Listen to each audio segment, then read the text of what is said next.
the people of one home can quarrel, but they resort to resolve their differences. And even a father, a wife, and a husband can get quarrel, and they dissolve. You know, we are one people. We are the same people. We fought for the same cause. If there is this difference of political background and the interests, that is not for our benefit, not for our sake. So we need to reconcile with these people, and we forget and forgive. Jesus preached when the people were crossing him, and he prayed to his Father, Father, forgive them because they don't know what they are doing. And the same Stephen, when he was being stoned by his enemy at the base of the desk, he said, Lord, forgive them. They don't know what they are doing. So the forgiveness is there, so that when we forgive ourselves and we come back and reconcile and unite ourselves, come back, we participate in building our nations so that our nation can prosper. The member here is praying with us from Nuer community, and nobody who is attacking him. And even last time when we were preaching here, even he donated 2 funds, Marwa, here in the church, and he is attending and nobody is attacking him. So we are asking them that to stop. We are asking even the president and Dr. Riak to stop fighting and let them look back for the suffering of people, those who are dying, those who are in bushes, those who are suffering from diseases, those who are hunger. Let them stop and look back to the people they are ruling so that they have peace and unite, so that we go ahead and building our people and our nation.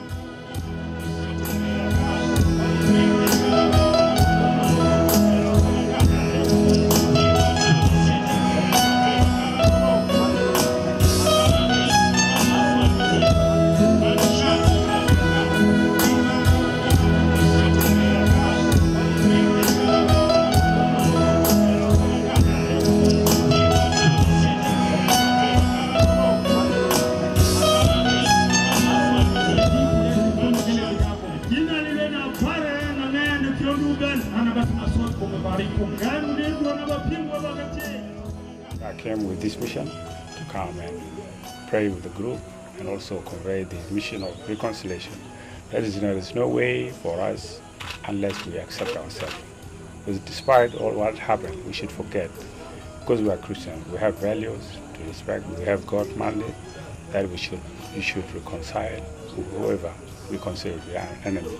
There's no enemy, is my brother, that's us. We have lost contact, we have lost affection, but we have, because of God telling me, we want to call God on to help us reconcile. We look at how this story, where this event began.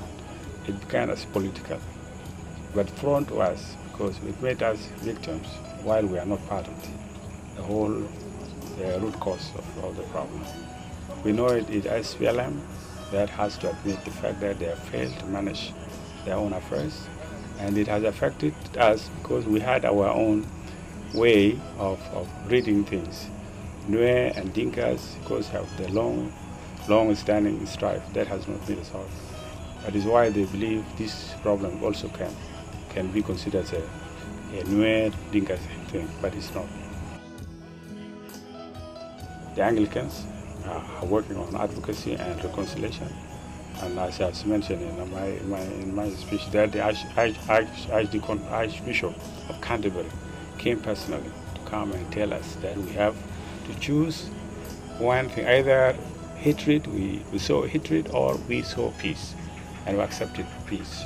And the results of peace, pursuing peace, is going to give us positive, even our own lives.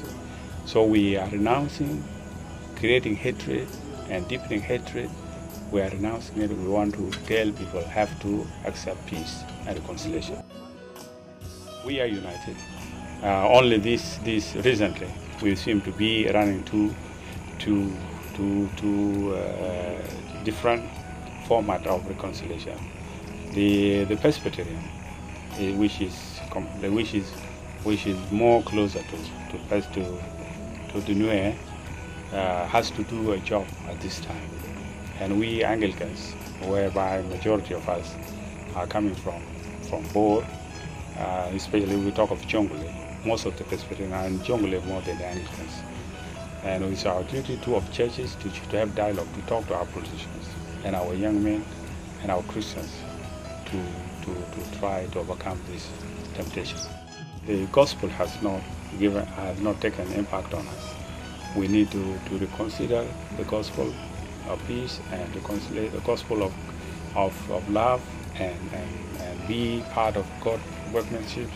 We should be really tools of God to maintain the nature, the world, not to destroy it. It has been a mistake, and we are regretting that.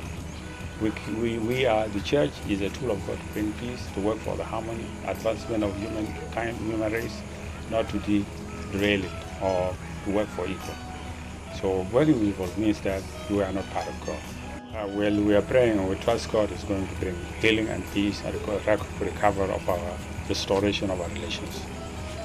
Nuers and Dinkas are brothers, and our politicians in SPLM will reconsider their position and try to recall the long struggle, the long history of our struggle. Should not just within one day be a loss. This beautiful land, many people outside have seen how precious is this land, and how can we be blind? So we will pray that God raise us leaders who will have understanding. If these current leaders fail to see the vision and lose the history, then we will pray to God to give us leaders. Leaders are from God. Well, I want to encourage all forces of peace to come in and help our nation to be rebuilt again and reconciled. This afternoon is a very important meeting in Jonglei State, a meeting that is attended by the governor and his cabinet. We are also privileged that church leaders, accompanied by High Bishop Daniel Bull, with the chairman of Peace and Reconciliation and National Dialogue, was here with us. I said it is a very important meeting because it has been an initiative of the church leaders, comprising of Nuer pastors and Dinka pastors. They had come here several times, and the last visit they have carried out a series of meetings with the communities here in Bor and also the group of IDPs in Unamis, mostly the Nuer. They had a meeting with the youth of Bor, the women, and church groups. Similarly, the same meetings were carried out in Unamis compound. The aim was to get a fact-finding of what has divided them. And the government was briefed, and we have listened to them carefully. And in their document, they have also identified the issue that are of major concern and the way forward, which I cannot deliberate on them here.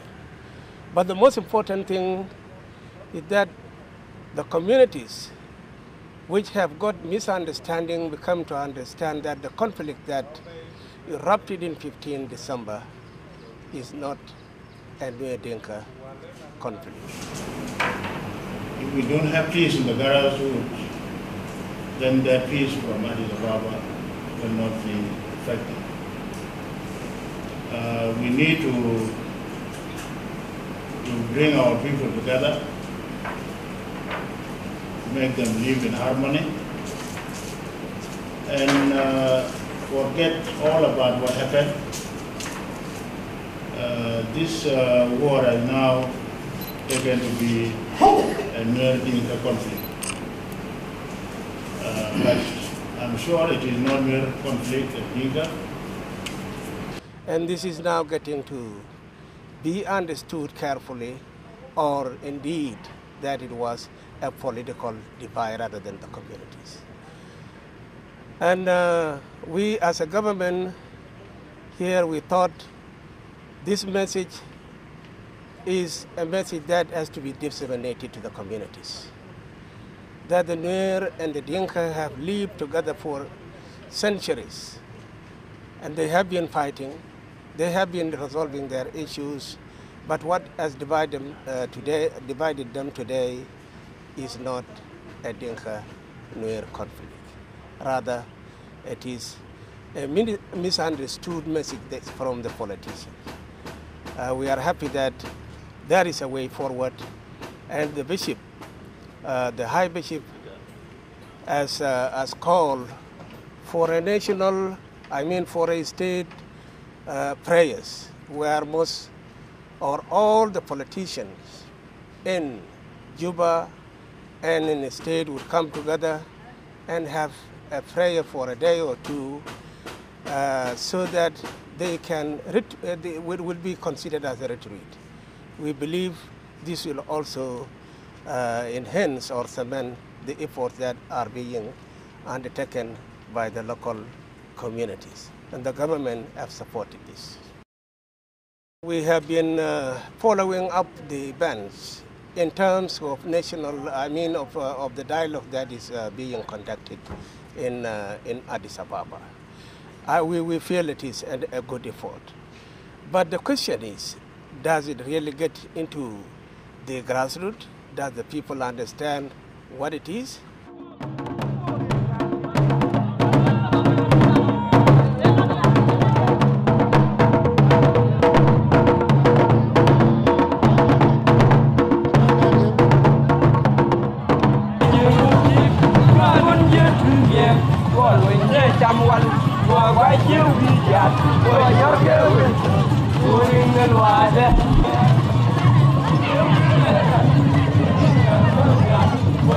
The answer is no.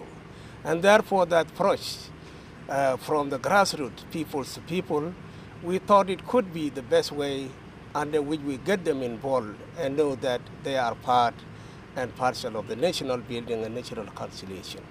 We have had this during the liberation struggle, and we have good example. The Wuniled, and also we have Panyagur. We hope we can learn from this. We need to repeat it in a different context. In the past, it has to be done through the leadership of the factions or the liberation struggle. But now that we have restored the authority to the chiefs, and we believe that the common person have wisdom to open on how they can keep their people live together. The chiefs are one group. There are opinion leaders in the communities. The youth are one factor. And don't forget also the churches and other, the women community. They are also other actors that can do best in this peace building. I think Gurtong has been doing well. We have been learning from you as well. We think the messages of peace, Gurtong should disseminate it. It should go to the people and get in touch with all the parties concerned so that the messages are put